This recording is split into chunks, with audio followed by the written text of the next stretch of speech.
Welcome to the Banker Lamp. Please enjoy the video. You start by confirming prerequisites: a 64-bit CPU with virtualization support and at least 4 GB RAM. Make a Windows restore point because changes can affect boot.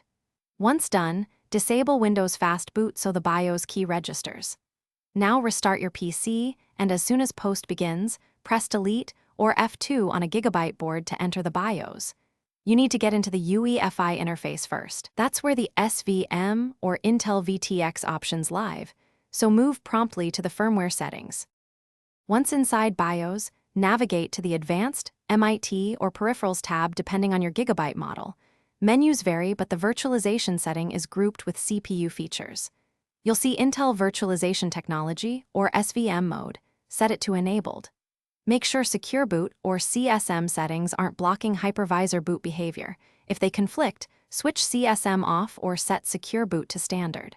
After enabling, save with F10 and confirm. This activates the CPU extensions Hyper-V requires, so Windows can create its virtualization platform.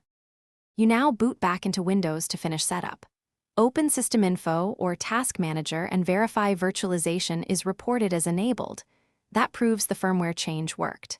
Next, enable Windows features. Check Hyper-V and Windows Hypervisor platform, apply changes, and reboot.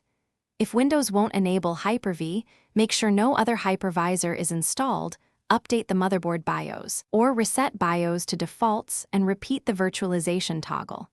As a troubleshooting tip, if virtualization still